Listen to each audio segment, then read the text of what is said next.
Dans cette leçon, je vais vous parler du marché actuel de la téléphonie d'entreprise. Alors, on va voir ça en 4 points. Le premier, ça va être simplement quelques chiffres pour vous situer la taille du marché actuel. Ensuite, nous discuterons des acteurs du marché de la téléphonie d'entreprise. Alors peut-être même vous travaillez pour un de ces types d'acteurs.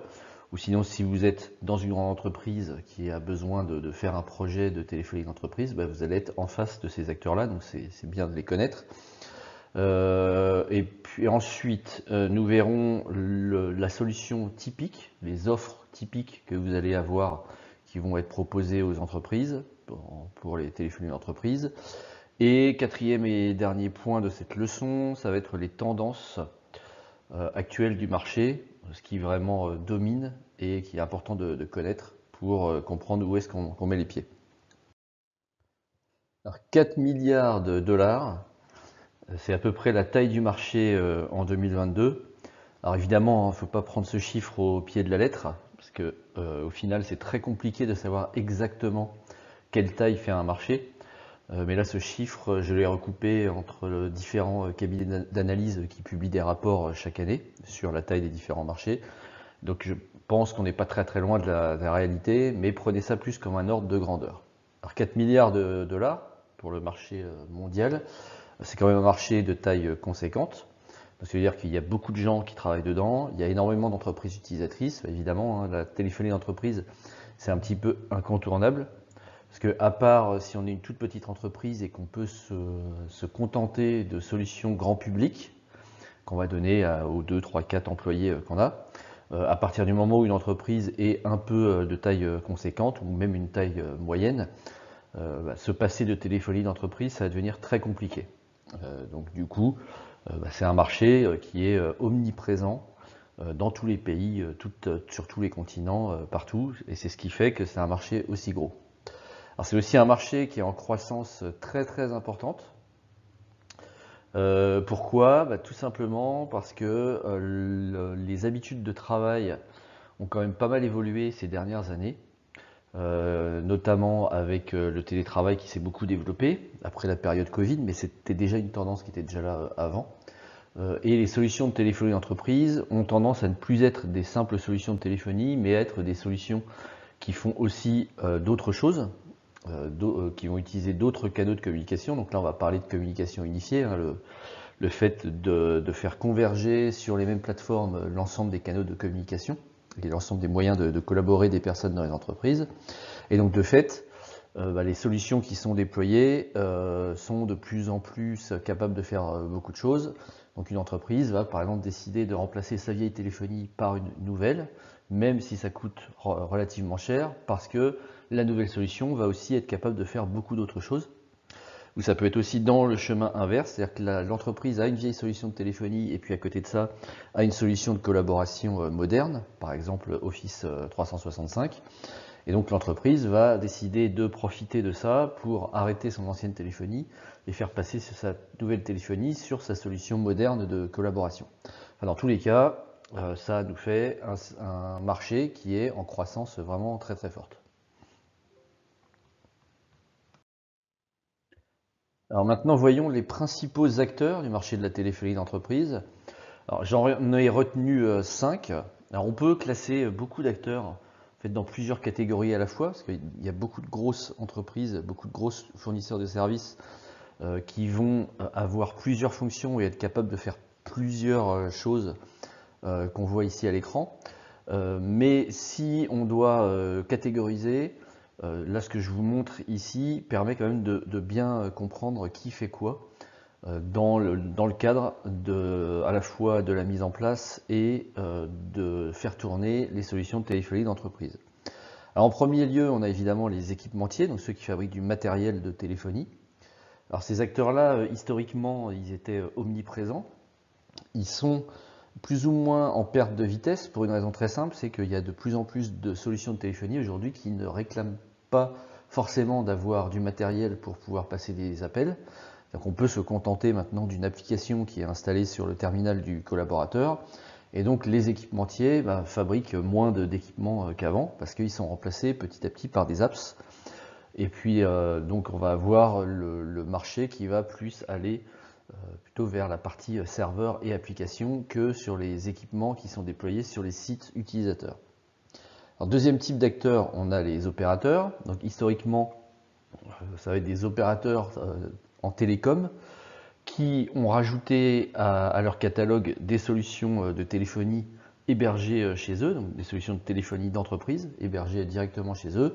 Et dans ce cas-là, le client n'a plus rien ou plus grand-chose qui est hébergé chez lui et va s'appuyer sur un opérateur de téléphonie d'entreprise. Donc ces acteurs-là, on va retrouver des acteurs classiques. Par exemple en France, vous allez voir tous les gros opérateurs télécoms, Orange, SFR, etc. Tous les gros opérateurs télécoms, historiquement bien implantés, qui continuent de tourner, vont avoir des offres à leur catalogue de téléphonie d'entreprise. On a troisième type d'acteur qui est l'éditeur. Donc les éditeurs, aujourd'hui, ils se sont frayés une grosse part de marché, voire même ils sont en train en fait de prendre quasiment tout le marché petit à petit, parce que les solutions à base de logiciels sont en train de supplanter tout le reste. Donc comme éditeur le plus connu, on a Microsoft. Microsoft maintenant a une offre de téléphonie d'entreprise qui tient vraiment la route. Ils ont commencé il y a très très longtemps. Pour ceux qui ont connu, c'était Microsoft Office Communication Server, je crois 2007, le premier qui avait proposé des fonctionnalités de téléphonie d'entreprise. Bon, ça a beaucoup évolué depuis. Entre-temps, ils ont racheté Skype. Donc à un moment, ils ont poussé à fond la marque Skype et on avait des solutions Skype entreprise. Et puis maintenant, ce qui est poussé à fond par Microsoft, c'est la partie Office 365 avec Teams. Et donc c'est ce qu'ils offrent aujourd'hui comme solution de téléphonie d'entreprise, c'est la partie Teams Phone System qui est intégrée totalement à Teams, qui a pris énormément de parts de marché. Bon, il y en a d'autres, des éditeurs. Il y a par exemple Ring Central, on va avoir Zoom, on va avoir 8x8. Bon, il y a pas mal d'éditeurs sur le marché qui fournissent aujourd'hui des solutions totalement software. Auquel on peut adjoindre quand même toujours du matériel compatible, mais qui est vraiment tourné vers le software. Et donc les éditeurs aujourd'hui se sont taillés une énorme part du gâteau sur le marché de la téléphonie d'entreprise. Quatrième type d'acteurs, les intégrateurs. Alors les intégrateurs, ça n'a pas vraiment changé leur rôle, la partie téléphonie d'entreprise moderne. Ces intégrateurs, ils prennent des solutions existantes et puis ils vont, comme leur nom l'indique, les intégrer chez leurs clients. Ce qui a quand même changé beaucoup pour les intégrateurs, c'est l'obligation de s'intéresser à des domaines techniques qu'ils ne connaissaient pas avant. Historiquement, les intégrateurs étaient beaucoup plus axés sur les infrastructures plutôt réseau, serveur. Aussi éventuellement de la téléphonie, mais de la téléphonie beaucoup plus classique. Avec les offres modernes de téléphonie d'entreprise, il faut que les intégrateurs soient évidemment au niveau pour être capables de les déployer, et ça leur pose certaines difficultés. Bon, c'est pas l'objet aujourd'hui de parler de ça. J'ai fait une vidéo sur ma chaîne YouTube qui parle de la difficulté des intégrateurs pour la com unifiée, mais cette vidéo s'applique aussi parfaitement, ce que je discutais dans cette vidéo, ça s'applique parfaitement à la téléphonie d'entreprise. Les intégrateurs, ça fait partie des acteurs qui galèrent vraiment à suivre ce virage technologique avec la téléphonie d'entreprise moderne en particulier, et puis la communication unifiée en général. Et puis enfin, dernier type d'acteur, on a tout ce qui est en gros dans la catégorie des sociétés de services, donc qui offrent des prestations de services, puis aussi des cabinets de conseil qui vont accompagner parfois les projets. Donc là, ces acteurs-là, rien de vraiment nouveau avec la téléphonie d'entreprise. Ils vont offrir soit leur expertise, soit leur méthodologie, soit les deux, leur approche, leur retour d'expérience, etc., pour aider leurs clients à avancer. Dans tous les cas, comme vous voyez, il y a beaucoup d'acteurs différents.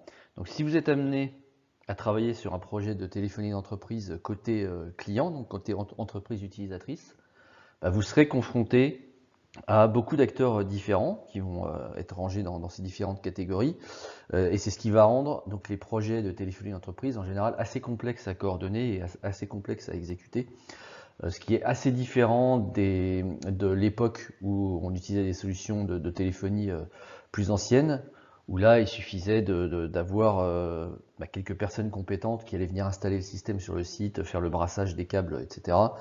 Aujourd'hui, avec les solutions modernes, on n'est plus du tout dans ce cadre-là. On a vraiment une coordination d'acteurs multiples. Donc évidemment, c'est pas simple. Et si vous êtes amené à travailler sur un projet de téléphonie d'entreprise, attendez-vous à vous retrouver dans des contextes et des organisations projets complexes.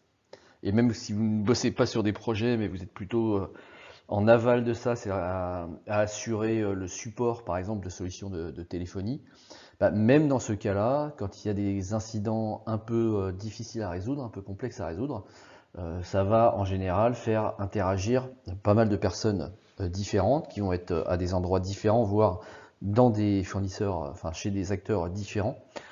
Et donc ça ne va jamais, quasiment jamais être trivial. Donc attendez-vous à ça si vous êtes amené à travailler dans le secteur de la téléphonie d'entreprise. Alors quand vous avez des offres et des solutions qui sont proposées aux entreprises utilisatrices de téléphonie d'entreprise, vous allez avoir à peu près toujours la même structure de ces offres. C'est-à-dire que vous allez avoir une offre de téléphonie aujourd'hui sur IP, parce que c'est la famille de technologies qui a vraiment supplanté tout le reste aujourd'hui, même si les autres familles technologiques continuent d'exister. C'est bien plus souvent pour des raisons historiques, pour des raisons de compatibilité ascendante, mais quand on met en place une nouvelle offre, ça va être quasi exclusivement une offre de téléphonie sur IP avec le marché actuel. Alors soit on aura une offre dans le cloud, j'en reparlerai juste après, le cloud qui est vraiment une grosse tendance de la téléphonie d'entreprise, soit vous aurez une offre avec des serveurs qui vont être déployés directement dans l'entreprise utilisatrice, donc dans son centre de calcul ou dans une salle machine sur un site quelconque. Par exemple, un gros site peut avoir une grosse salle serveur et donc des serveurs vont être intégrés pour pouvoir installer la solution de téléphonie dessus. Dans les deux cas, que ce soit de la téléphonie dans le cloud ou de la téléphonie sur site client, dans les deux cas, on va avoir une offre de téléphonie sur IP l'immense majorité du temps, si ce n'est tout le temps. Et puis couplé à cette offre de téléphonie, on va avoir une offre de raccordement au réseau téléphonique public. Alors soit une offre unique avec un simple opérateur si on est sur un projet par exemple monosite ou alors avec une certaine homogénéité, mais on peut aussi avoir une offre avec plusieurs opérateurs parce que on est sur plusieurs pays où les opérateurs sont différents, où on est sur plusieurs régions où on a besoin d'avoir des opérateurs différents pour X ou Y raison. Le plus souvent aujourd'hui, on va aussi être sur la technologie IP pour le raccordement au réseau téléphonique public. Les opérateurs sont en train d'arrêter petit à petit dans quasiment tous les pays les offres entreprises en numérique. On arrive encore à avoir dans certains pays des raccordements numériques type T1, T2, T0, etc. Mais ça devient de plus en plus rare. Les opérateurs sont en train d'arrêter petit à petit. Par exemple en France, d'ici la fin de la décennie 2020, on aura normalement plus du tout d'offres opérateurs, sans doute même avant la fin de la décennie, plus du tout d'offres opérateurs avec des offres numériques. On aura de l'IP partout. Ce qu'on peut éventuellement trouver dans certains cas, parce que on a une solution de téléphonie un petit peu vieille qu'on ne veut pas encore changer dans l'immédiat, on va avoir certains opérateurs qui offrent des raccordements d'anciennes technologies, donc type numérique, mais en fait, réellement, ce qu'ils vont faire de leur côté, c'est de construire un lien IP et d'émuler par-dessus du numérique, simplement pour pouvoir répondre à la contrainte client. Mais en vrai, on va être basé sur du lien IP partout. Alors pour finir cette leçon, je voulais évoquer les tendances actuelles du marché de la téléphonie d'entreprise. J'en vois 4 principales, il y en a d'autres évidemment, mais j'en vois 4 principales qui ont vraiment beaucoup d'impact et beaucoup d'influence sur tous les projets qui se déroulent actuellement de téléphonie d'entreprise. Le premier, c'est la première tendance, c'est la tendance du cloud. Aujourd'hui, c'est ce qui est regardé en général en premier quand on veut faire de la téléphonie d'entreprise. Quand on demande à des fournisseurs ce qu'ils ont à proposer, ça va être quasiment toujours la première réponse, ça va être une offre de type cloud. Et on va passer sur autre chose uniquement si on a des contraintes vraiment spécifiques. On peut avoir par exemple des contraintes réglementaires dans certains pays qui demandent à ce que la solution soit absolument hébergée physiquement dans le pays. Bon, bah, si on travaille avec un fournisseur habituellement qui a un cloud hébergé quelque part, mais qui a un autre pays où on a des gens qui travaillent par exemple avec des contrats gouvernementaux et qu'on ne peut pas donc contourner les problématiques réglementaires, on va être éventuellement obligé d'installer des solutions sur place. Mais ça reste parce qu'on a une contrainte particulière. La réponse par défaut est de plus en plus le cloud, dans plus en plus de pays, c'est ce qui se passe aujourd'hui. Alors deuxième grosse tendance, c'est le move vers tout ce qui est application. Plutôt que d'utiliser des téléphones posés sur les bureaux, on va avoir un softphone, donc un téléphone applicatif. Donc ça va être une application sur le PC ou sur la tablette ou autre, qui va se comporter exactement comme un téléphone physique, simplement ne va plus réclamer d'avoir un téléphone physique.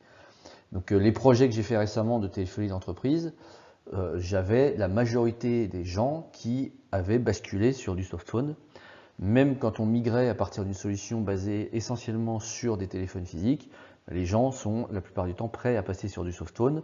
Puis on peut avoir des décisions managériales qui vont être de dire on supprime les téléphones physiques justement pour simplifier la gestion du parc et avoir quelque chose de beaucoup plus simple à gérer, une simple application à déployer sur les PC des gens. D'autant plus vu que les gens sont de plus en plus mobiles, là c'est la troisième tendance. Comme les gens travaillent de plus en plus à distance et sont de moins en moins dans les locaux des entreprises comparé à même il y a quelques années, cette tendance-là, elle se répercute évidemment dans la téléphonie d'entreprise, dans les usages que les gens en font. Et donc le softphone est particulièrement approprié pour ça, parce que les gens quand ils vont travailler à la maison, par exemple 3 jours par semaine, ils vont pas à chaque fois rentrer chez eux avec leur téléphone physique de l'entreprise sous le bras. Quand ils seront à la maison, ils utiliseront un téléphone de type softphone, donc une application sur le PC. Et enfin, la quatrième et dernière grosse tendance que je vois actuellement, c'est de plus en plus d'automatisation et une utilisation de plus en plus répandue des serveurs vocaux interactifs. Alors le serveur vocal interactif, c'est le classique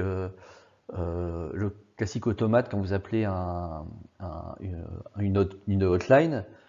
Pour joindre tel service, tapez 1, pour ceci, tapez 2, pour telle autre chose, tapez 3. Ça, on peut aussi l'utiliser pour beaucoup plus de choses que simplement un centre d'appel ou un centre téléphonique pour une assurance ou que sais-je. On peut utiliser aussi de l'automatisation pour des simples usages normaux d'une entreprise. Par exemple, plutôt qu'avoir une standardiste physique qui se contente de rerouter les appels des gens, quand quelqu'un appelle le numéro principal de l'entreprise, on peut avoir un serveur vocal interactif qui fait ça de manière automatisée. Les solutions aujourd'hui, quasiment toutes les grosses solutions du marché, proposent des fonctionnalités assez riches sur les serveurs vocaux interactifs pour être capable de faire ça. Donc voilà, j'en ai terminé pour cette leçon sur les tendances actuelles, le marché de la téléphonie d'entreprise en général.